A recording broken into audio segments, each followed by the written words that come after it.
Hello everyone and welcome. I hope you're doing really well. Today I'm going to be sharing a sewing day with you and I'm going to be hacking one of my favourite dress patterns to create a dress inspired by a lovely one that I'd seen on the high street. So the pattern that I'm going to be hacking today is the Taker blouse dress by Named.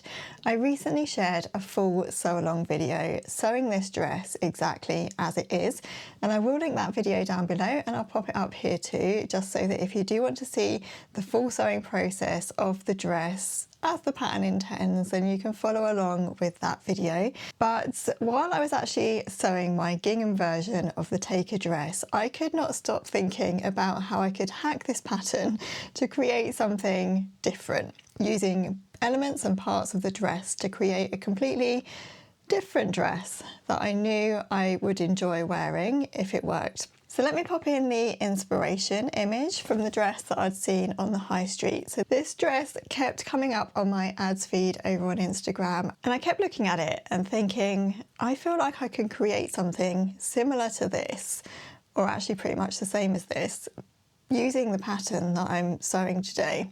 And immediately when I finished sewing my gingham version of the dress, I set to sewing my hacked version of this dress. And I have to say that while I was sewing it, it was a little bit of an experiment, but it turned out far better than I thought it would do, and I'm so pleased. So in the video today, I'm going to be sharing how I hacked the pattern, the changes that I made to the pattern, things that you might want to consider, and I'm going to be sharing parts of the sewing process with you as well. So I'll just pop on screen now the inspiration image again, and I'll show you my kind of twirl version that I made inspired by this dress. Just taken out the Empire bust pieces of the pattern. I've also got this sort of bodice slash waistband type area, which is sewn using the panels of the Taker dress. But rather than sew the panels full length as they are in the original pattern, I've cut them to waist length, and then I've added a gathered skirt to the bottom piece with pockets. So the whole dress buttons up as it normally does in the Taker pattern, and I've also made the dress sleeveless as well, and I've just bias bound the armholes.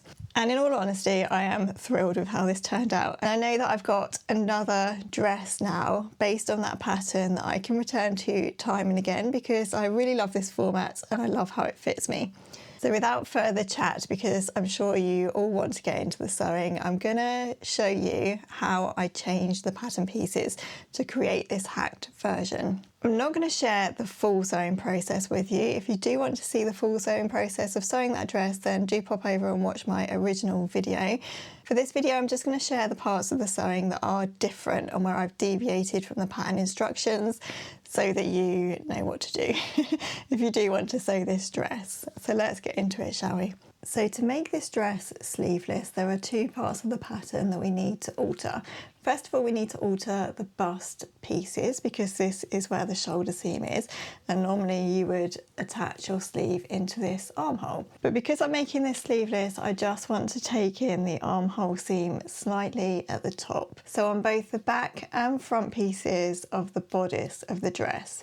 And then using this Pattern Master ruler, I'm just going to take the shoulder seam in and grade it down to the armhole.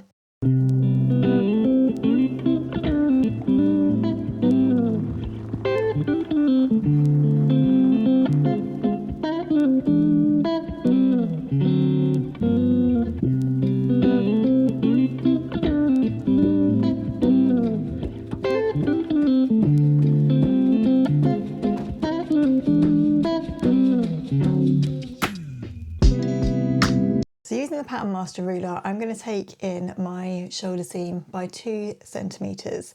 This is kind of personal preference, so it depends on how narrow you want your shoulder seam to be. But based on my previous version of this dress, 2 centimeters was just enough. I'm not going to take anything from the underarm. I'm just going to grade from where I'm taking in the shoulder seam down to the bottom of the armhole. The easiest way to do this is with this Pattern Master ruler. I find this invaluable. I use it all the time, so I will link this in the description down below, just in case you don't have one and you want to invest in one. They are well worth the money. So I'm just making a mark at 2 centimeters here. And then I'm just using the curve of the ruler to just match up with my 2 centimetre point that I marked here. And then the bottom of the ruler is just matching up with the curve of the sleeve. And then all I'm going to do is just draw around that curve there. And that will give me my taken in armhole here. So that is the back part of the bodice. I'm going to do the same for the armhole on my front bodice pieces as well.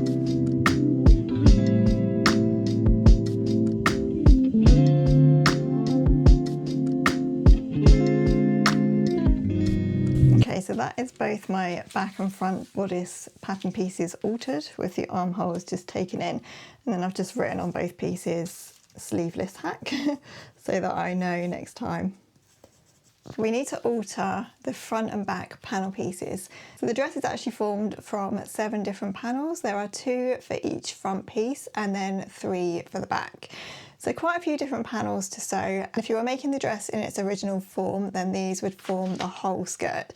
So for this hack, I want the panels to stop at my waist point so that the gathered skirt can fall from my waist downwards. And helpfully for me, on all of these panelled pattern pieces, there is a waist marking. So I've already traced off these pattern pieces because I've used them before for my original sort of hacked twirl. But all I did to get those panel pieces right was just trace from the top of the bodice here. So this is the part that will be sewn to the curved back pattern piece. And the waist marking is here. So I've just traced off that curved top, and then at the waist point I've just added a seam allowance of 1.5 centimetres. So I've traced from waist all around the curved edge, drawn the waistline here, and then added, just taken down a 1.5 centimetre seam allowance. So my very small little back panel pattern piece looks like this now. So this is the part that will be joined to the curved part of the bodice, and this is my seam allowance. And then the middle part of the back of the dress is actually formed from a panel which is cut on the fold. So this is quite a tiny pattern piece, but we've still got this waist marking here on this middle back panel. So this is quite a tiny pattern piece because this forms the lowest part of the back of the panel. And so again, I've just traced from the top of the pattern piece, drawn a line at the waist point, and then added a seam allowance as well. And that's what my teeny tiny pattern piece looks like for the middle back panel. So eventually these will be sewn together to form a back panel piece. And then for the front panel pieces, I've just done exactly the same. So this is the front skirt panel piece. So this is the curved part of the front panel piece that will sit underneath the Empire bust line. And again, it just has that waist marking there. So again, I've just traced off the curve down to the waistline, drawn a line at the waist, and added a seam allowance. And that's what my pattern piece looks like for that front panel. And then again, for the second front panel piece, we've just got this curved line here that will go underneath the underarm seam, waist point here. And then I've added a seam allowance. So I've just traced off again in the same way, added my notch here because we will need that at a later point, traced to the waist point and added a 1.5 centimetre seam allowance. So those are actually all the pattern alterations that we need to make for the bodice part of this dress down to the waist. When we get to the skirt part of the dress, I'll show you how I calculated for my gathered skirt. But for now, let's get those pattern pieces cut out. I'm using a lovely viscose linen blend for my fabric today, which has some weight, and it also has a really lovely drape as well. I think you could use a variety of different fabrics for this kind of dress, but I think you probably want a little bit of weight just to help the dress to hang nicely. The other pieces of the pattern I'm cutting exactly as they are the button band and the back neck facing. The button band is likely going to be too long because I am going to be shortening this dress slightly, but for now I'm just cutting it full length and I'll alter that later on.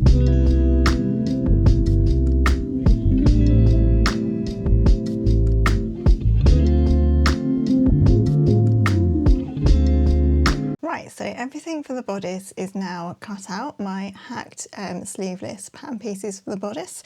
I've also made some bias binding tape for the armholes. I made my tape 5 centimetres wide. I do quite like to have a wider bias binding.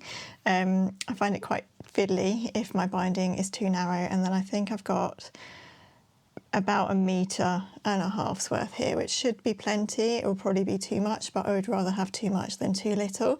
Obviously, the amount that you make will depend on the size of the pattern that you're sewing. So first of all, I'm just going to sew the bodice pieces together according to the pattern. So if you already have this pattern, then you will sew up to the point where you join the panels to the bust and back of the dress. And then from there is where we deviate from the pattern. So if you do want to see more of the sewing process that I'm going to show today, then I will pop my sew along video for my normal version of this dress down below so that you can have a look at that if you want to. Otherwise, I'm going to get to sewing this bodice together and then I will catch up with you at the next step.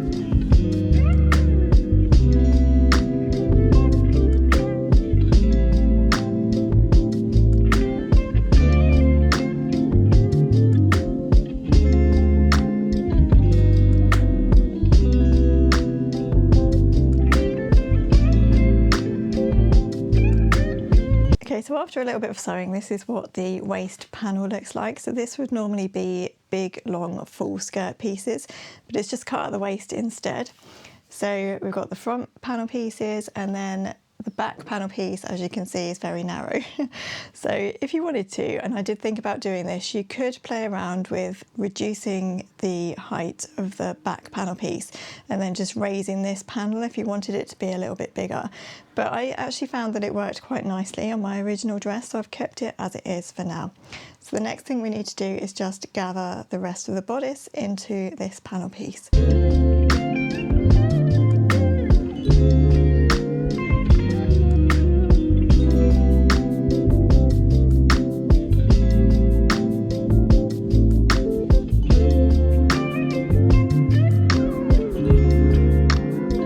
Here is where we are at the moment. So I've sewn together all of the bodice pieces, and you don't sew the shoulder seams yet, you do that a little bit later on. So the side seams are sewn, the empire line front parts are sewn, the curved back piece is sewn and gathered in, and then the other empire bust line.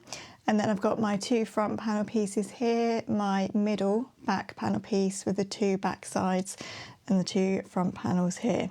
So the next thing we do, according to the way that this dress is constructed, is to attach the skirt.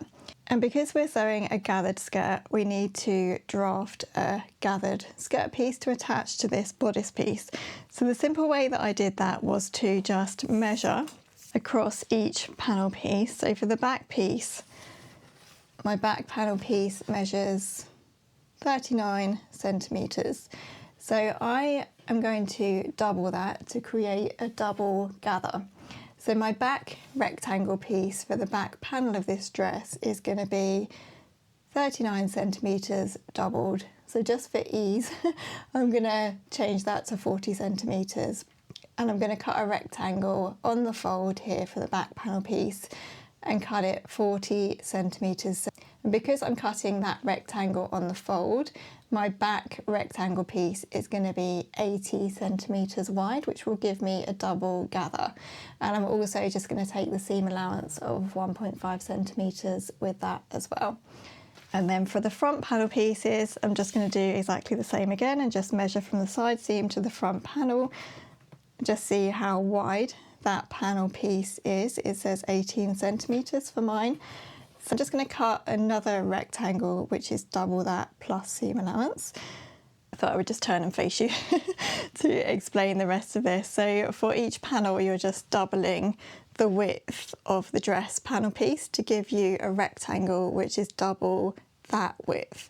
And that's going to give you a nice amount of gather. And we're literally just drafting a rectangle. So for the back panel piece, your rectangle is going to be cut on the fold to give double amount for your back piece. And then for your front pieces, they're going to be cut on a single layer, but you're doubling the length or the width of your panel pieces. I have already actually cut my skirt panel pieces because I wanted to put my table away behind me. So I'm just going to pop in a bit of footage so that you can see how I cut my rectangle pieces. So obviously it does depend on the size of dress that you're making.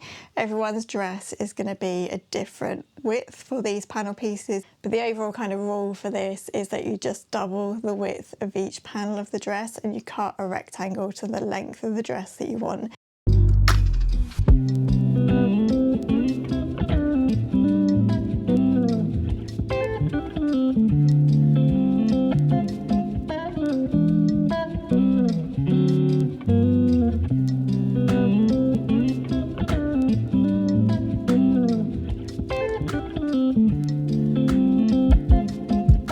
pocket piece of the dress, I'm using the free pocket pattern piece that you can download from the Tilly and the Buttons website, and I'll link that in the video description.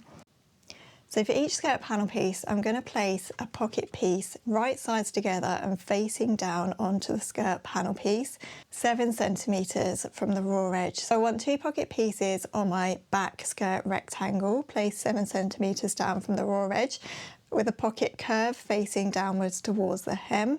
And I want to pin a second pocket piece placed right sides together with my front panel pieces and facing down towards the hem.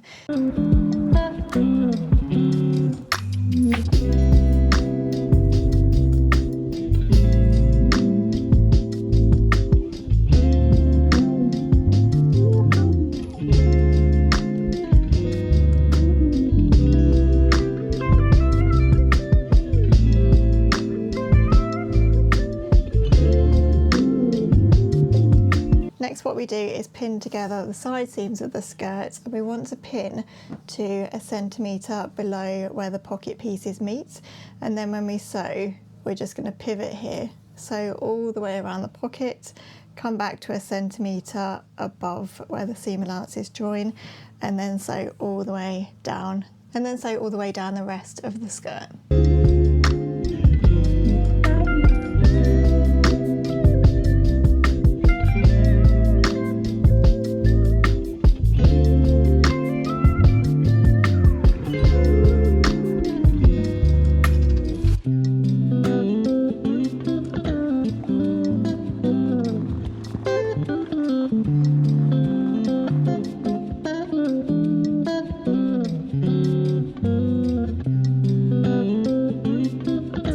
Big skirt piece as it is at the moment.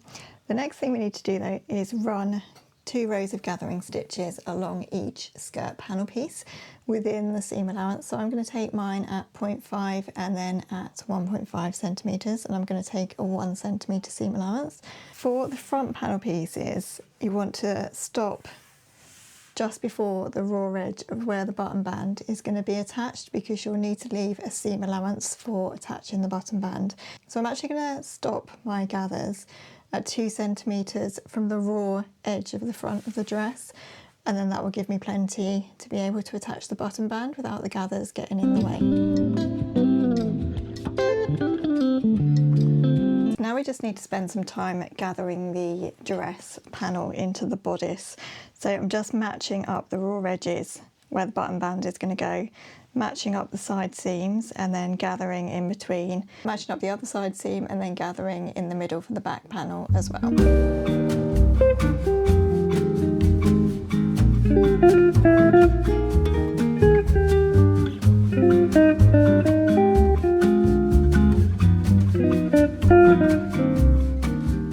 Just popped it on my dress form quickly so that you can see how this is coming together. So we've got the bodice pieces here and then the waist band panel and then the gathered skirt at the bottom with the pockets in here. But the next thing we need to do is turn up the hem, press under the hem that we're going to be taking up, and then we attach the button band. The hem allowed in the pattern is 2 centimetres, so 1 centimetre and then 1 centimetre again. The button band is actually sewn according to the pattern, so at this point you would just follow along with the pattern as it instructs you to do the hem and the button band.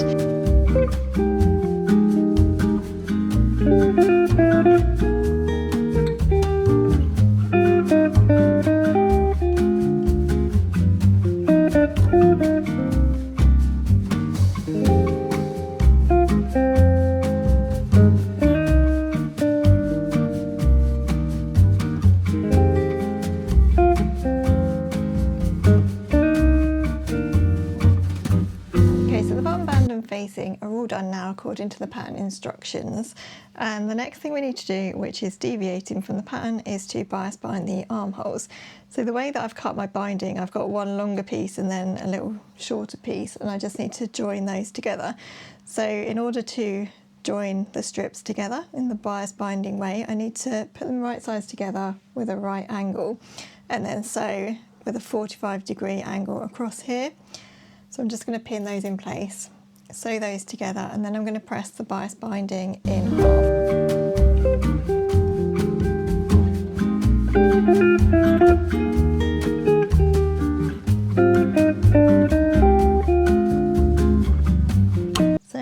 can be bound in lots of different ways, but my preferred way of doing it is just to press the binding in half and then pin the binding right sides together with the armhole with about 1.5 centimetres overlapping the side seam. I'm just going to pin that all the way around the armhole and then just sew it in place with a 1 centimetre seam allowance. So you could actually use shop bought bias binding if you prefer, or you could make bias tape in the normal way where you press it into the middle and then you press again. It's personal preference really, I think, but for me I just find this way easier and neater.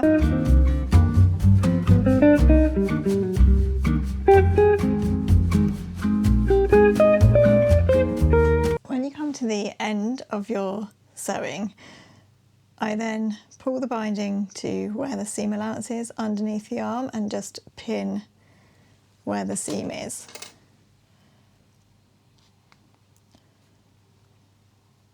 And then I just sew down that little end there.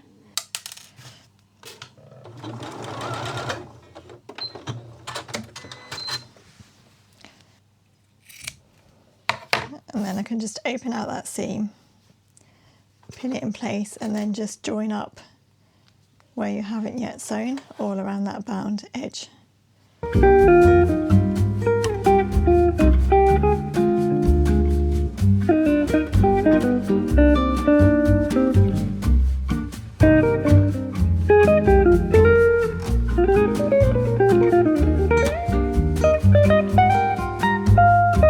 Gives a really nice finish to the armholes, I think. So that's what it looks like inside.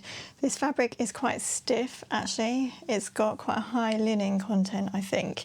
So I've given it a really good press and it's sitting quite nicely at the moment. I have to say though, because of the linen content, it does crease terribly. So I'm going to have to give this a really good iron once I'm done. So that is actually all of the like pattern hack parts of the dress done.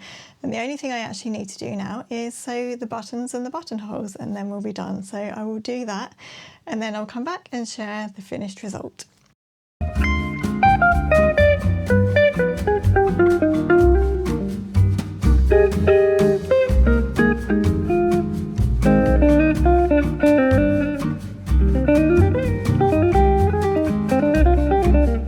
Okay, we are done. I'm really pleased with this. I love the fabric. It's worked really nicely. I have to say, both versions of this hack now are sewn from a linen viscose fabric and it works really nicely.